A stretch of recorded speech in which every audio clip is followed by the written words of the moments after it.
Mae o'n adeilad sy'n tynnu pobl yma o bob man o'r byd. A mae'n syndod mae pobl yn ffeindio lle bach fel hyn. Yn lle reit wledig.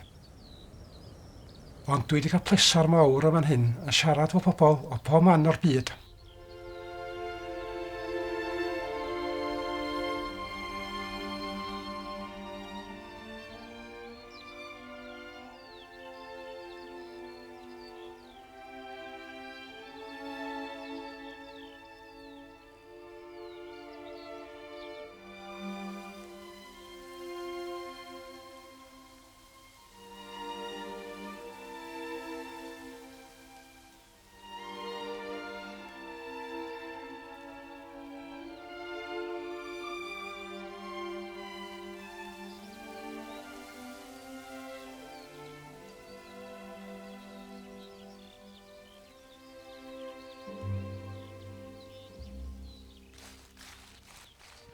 Mae'n dod i fan hyn fel plentyn, fel bob plentyn o'r ardal yma, mae'n dod i'r hen eglwys am dro i weld y lle.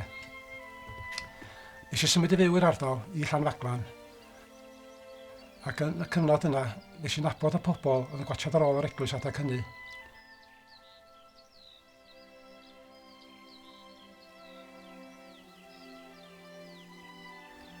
A dyna lle ges i'r cyfle 20 mlynedd yn ôl i gymryd drosodd gen y bobl yma i edrych ar ôl yr eglwys bach yma.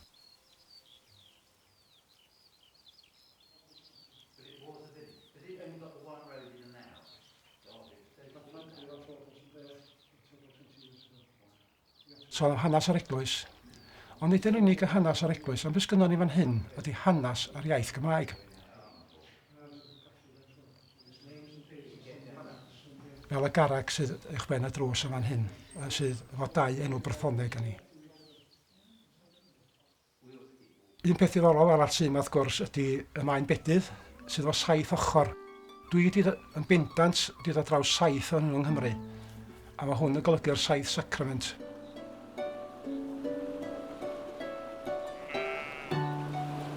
Children used to come down here and play on the beach here. Looking back, I never thought I would be responsible for this building. It's a fascinating experience, and I'd recommend anybody to do something like this in a community. It's not only the pride of your community, the pride of your language, your country, that's Wales that is, showing this to the world. If we don't appreciate the history that we have on our own doorstep, we're very lucky here. We're just lucky. Yeah.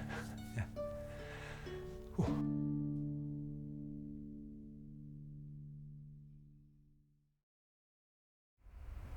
We are a tiny charity. We were set up in 1957 to rescue, repair and reopen unwanted places of worship all across England and Wales. So we've been doing this for 66 years and we have saved 62 churches directly, and we've helped countless more over the years.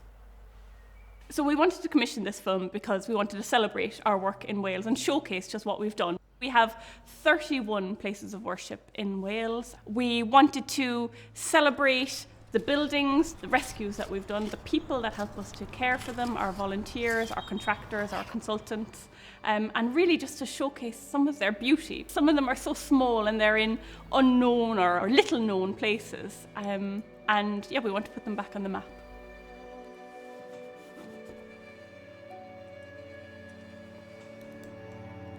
Some of these places might have been forgotten about for many years. Some of them may be very, very dear to a lot of people's hearts. But they need people looking after them. That's why we wanted to make this film. We wanted to make a film about churches like St Baglan's or St Jerome's in Monmouthshire, with its incredible, intricately carved interior.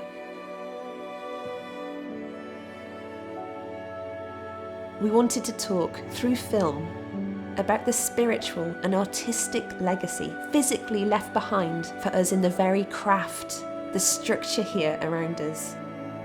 About the people whose stories were connected to these buildings in the past. And about the people who, through their craftsmanship, volunteering and hard work are keeping those stories alive today.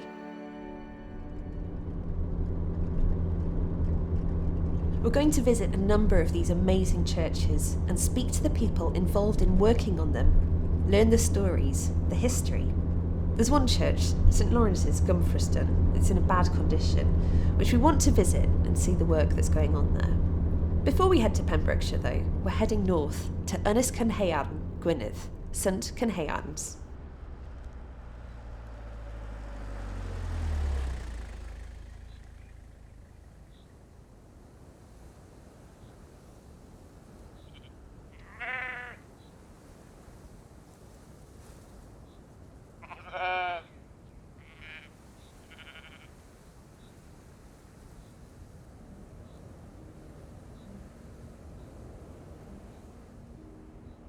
This used to be an island in the middle of a lake. It's said that St Cynhaearn, a 7th century monk, rode out here after his father died at the hand of the Saxons and built his church. Most of what we see today, though, is from the early 19th century.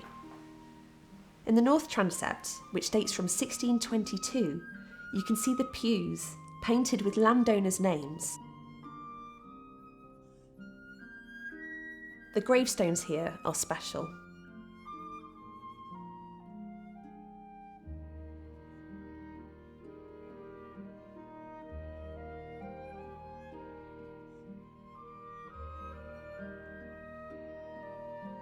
John Stimlin came from either Africa or the West Indies, where he would have been kidnapped along with others for the slave trade.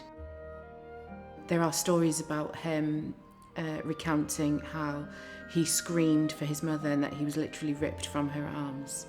And so you can imagine, as a little boy, probably about 8 years old, how awful that would have been. He was gifted to a family in Wales who sort of saw him as a little project, really, to civilise him. They quickly saw that he was intelligent and skillful, and growing up he not only became fluent in English and Welsh, but became a very proficient gardener. Although most people in his community had never seen a black person before, that overall that's how he was seen, as this handsome, capable man. He left his job as a gardener with the wind and literally ran away to get married. He eloped with Margaret Griffith, and they got married in Dolgellau. People think that black people really only came to Wales, with Windrush, but actually it goes back further than that. It becomes a story that, as Welsh people, we can be proud of. That's why I think the fact that the Friends of the Friendless Church have not let his legacy be forgotten either, I think is absolutely beautiful.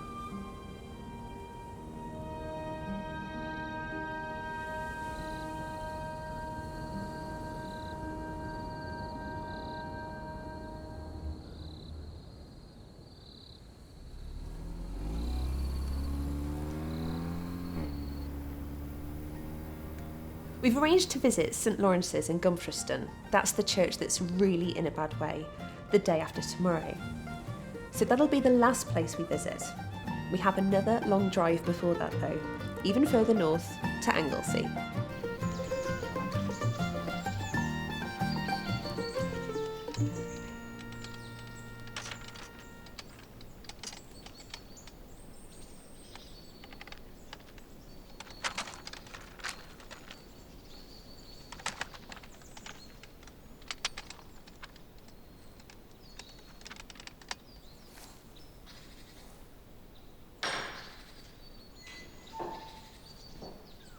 I'm from North Wales originally, and I knew I wanted to be an artist, so I studied sculpture.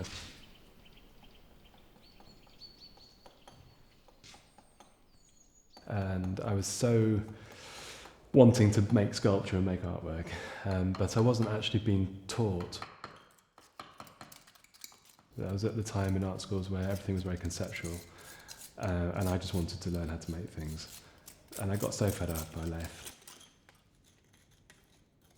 And I just happened upon a building site. And there I was so lucky because I was working with proper craftsmen and I was being taught how to use my hands properly for the first time. And I just fell in love with lime as a material.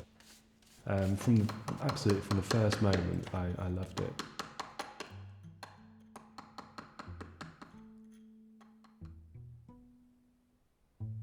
This old font, I mean, I know you look at the stone and you think, well, it's a local stone, it's a local sandstone.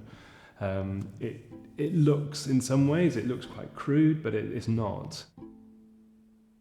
It's carved into something quite a coarse stone, so it's something which is quite difficult to do.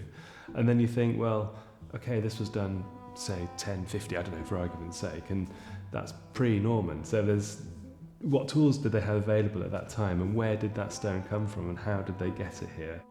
And was it an altar? How did it start life? What was its reason for being made in the first place? From a point of view of surviving, it's amazing to think that this piece of stone that is carved in a church that was remained open, so people have been in and out for hundreds and hundreds of years, and it stayed intact, pretty much undamaged. So that's really quite incredible, I think, for something that old to have survived for that long. So you realise that you're working in the footsteps of so many fantastic, creative craftspeople. It never gets stale. It always feels quite worthwhile.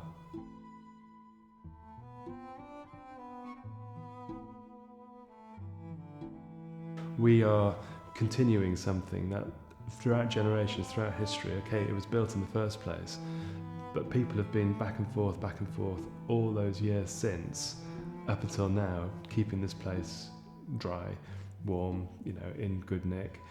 It is interesting when you think about what these buildings were actually designed for.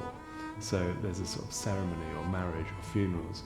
And that's when it does really hit home, is when you're working in a building like this and then there's a funeral.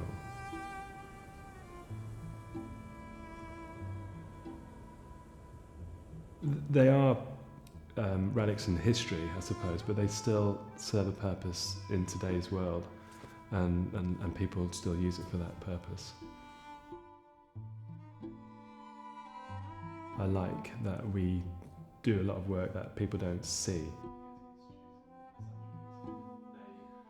We are part of a collective that isn't about an individual, it's about all of us working together. Now that's just us right now, but previously as well, and people in the future.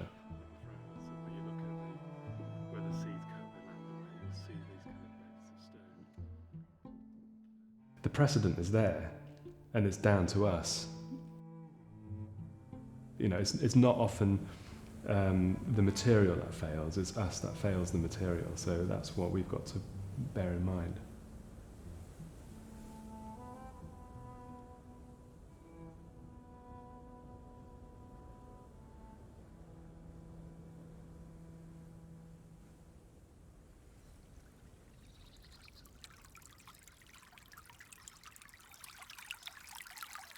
It was a favourite place of my dad, who was an artist and drew it and painted it from time to time as well.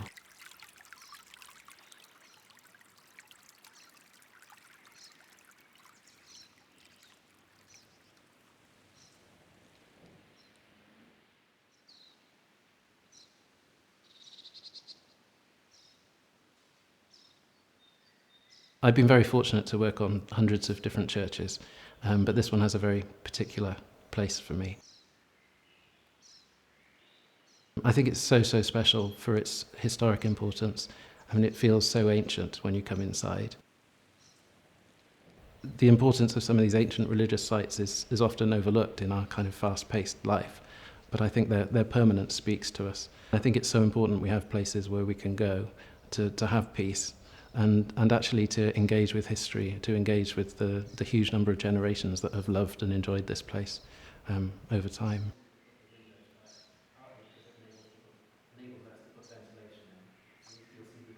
It's so secluded. It feels like it's a special hidden gem. But also I feel a sense of mystery here. There's a feeling that not everything is revealed as you enter.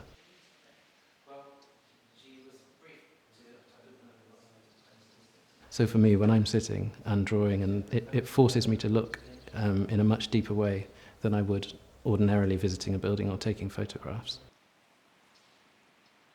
The painting's actually an assemblage. It was exploring my ideas about the place and how the building and the landscape are so interrelated, and trying to convey some of the importance of the interior and the exterior at the same time. So this is actually a composition which includes the wells outside, shadows from the trees, and it also includes part of the interior of the church, to try and convey my feelings about its condition as well, and its importance.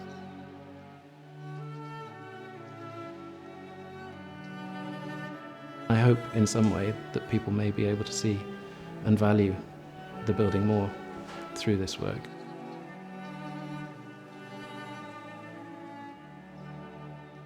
As I get through my career, I realise that actually the emotional attachment for me and also for other people is really what's going to drive the future of these buildings. We can't just do it on technical grounds. People need to really feel motivated emotionally.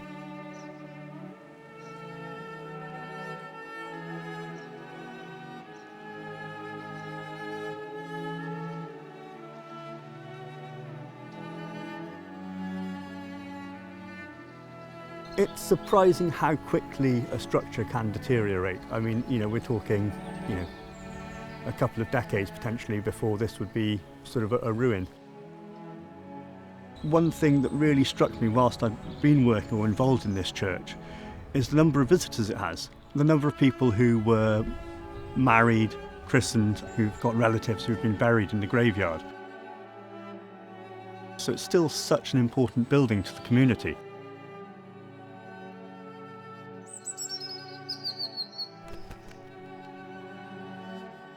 Inside there are some really exciting medieval wall paintings that are just starting to be uncovered.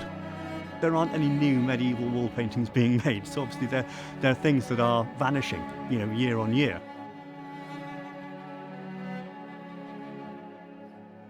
This church is at tipping point.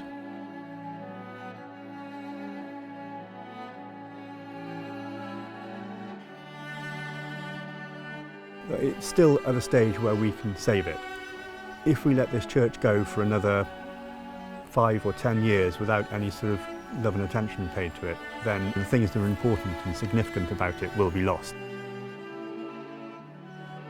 I want to sort of retain it, but also I want to be able to look back and say that I've been a part of that as well. If I could bring my children here in 20 or 30 years' time and say, well, maybe without me or maybe without the help of this group of people now, this church might not still be here.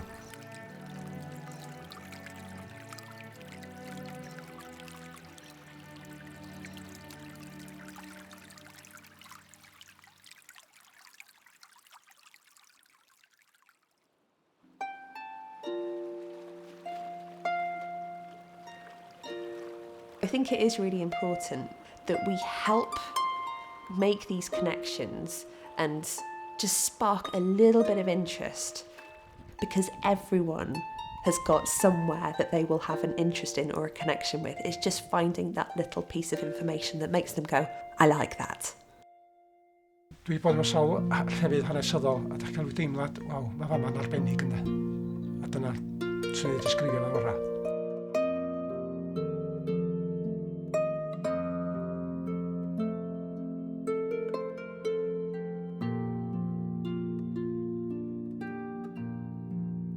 I think the fact that the Friends are preserving this story and others like it is immensely important. I think the work they do is amazing. I think it's wonderful. You're in a continuum. You're looking after this for a very short period, and to pass it on in better condition than perhaps you found it in, it's a gift to future generations.